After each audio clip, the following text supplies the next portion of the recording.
Assalamualaikum warahmatullahi wabarakatuh. Perkenalkan, nama saya Rizky Asmaul Husna dengan nomor BP 22 10 11 55 11 0121. Saya berasal dari kelas akuntansi 3. Baiklah, dalam video ini saya akan mempresentasikan materi pengantar ekonomi syariah yang berjudul distribusi. Yang pertama, pengertian distribusi. Distribusi adalah proses bagian hasil penjualan produk kepada faktor-faktor produk yang ikut menentukan pendapatan. Yang kedua, konsep perspektif distribusi dalam Islam. Konsep perspektif distribusi dalam Islam adalah peningkatan dan pembagian bagi hasil kekayaan agar sirkulasi dapat ditingkatkan dan tidak hanya beredar di antara golongan tertentu saja. Selanjutnya, tujuan distribusi dalam Islam secara umum terbagi 3. Yang pertama yaitu Islam menjamin kehidupan tiap pribadi, rakyat, serta menjamin masyarakat. Yang kedua, Islam menjamin kemasyarakatan pribadi dan melayani urusan jamaah, serta menjaga eksistensi atau keberadaan negara. Yang ketiga, mendistribusikan harta orang kaya, serta mengawasi pemanfaatan hak milik umum maupun negara. Selanjutnya, tujuan distribusi pendapatan dalam Islam. Yang pertama, tujuan dakwah. Tujuan dakwah dalam distribusi pendapatan dapat dilihat dari penyaluran zakat. Misalnya, penyaluran zakat kepada para mu'alaf. Ia memiliki tujuan dakwah untuk orang kafir yang diharapkan keislamannya dan mencegah keburukannya, atau orang Islam yang diharapkan bertambah kuat iman dan keislamannya. Begitu juga terhadap para muzaki. Dengan menyerahkan sebagian hartanya karena Allah Ta'ala, berarti mereka meneguhkan jiwa mereka kepada iman dan ibadah. Yang kedua, tujuan pendidikan.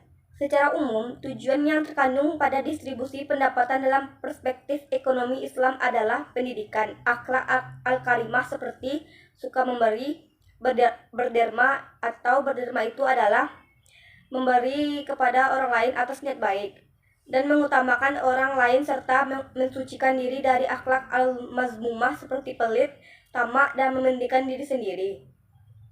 Yang ketiga, tujuan sosial. Tujuan sosial terpenting dalam distribusi pendapatan adalah: pertama, memenuhi kebutuhan kelompok yang membutuhkan dan menghidupkan prinsip solidaritas di dalam masyarakat muslim. Yang kedua, mengutamakan ikatan cinta dan kasih sayang di antara individu dan masyarakat. Ketiga, mengikis sebab-sebab kebencian dalam masyarakat sehingga keamanan dan ketentraman masyarakat dapat direalisasikan atau disalurkan, karena distribusi kekayaan yang tidak adil akan berdampak pada kemiskinan dan meningkatkan kriminalitas. Keempat, mewujudkan keadilan di tengah masyarakat. Yang keempat, tujuan ekonomi. Distribusi dalam ekonomi Islam memiliki tujuan yaitu: yang pertama, pengembangan dan pembersihan harta, ya, baik dalam bentuk infak sunnah maupun infak wajib. Hal ini mendorong pelakunya untuk selalu menginvestasikan hartanya dalam bentuk kebaikan. Kedua, memberdayakan sumber daya manusia yang menganggur dengan terpenuhinya kebutuhan modal usaha mereka. Hal ini akan mendorong setiap orang untuk mengembangkan kemampuan dan kualitas kerja mereka. Yang ketiga, memberi andil dalam merealisasikan atau menyalurkan kesejahteraan ekonomi, karena tingkat kesejahteraan ekonomi sangat berkaitan dengan tingkat konsumsi. Kemudian tingkat konsumsi tidak hanya berkaitan dengan pemasukan saja, namun juga berkaitan dengan cara pendistribusiannya di antara anggota masyarakat. Keempat, penggunaan terbaik dari sumber-sumber ekonomi. Selanjutnya adalah nilai yang ada dalam distribusi. Nilai yang ada dalam distribusi terbagi 4. Yang pertama yaitu akidah.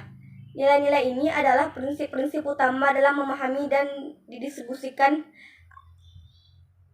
Nilai-nilai ini adalah prinsip-prinsip utama dalam memahami dan didistribusikan akidah dalam Islam dengan benar dan penuh rasa tanggung jawab.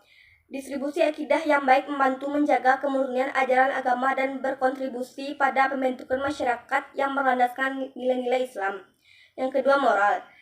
Nilai-nilai ini membentuk kerangka kerja etika yang mendukung distribusi moral yang ada dan bertanggung jawab dalam masyarakat.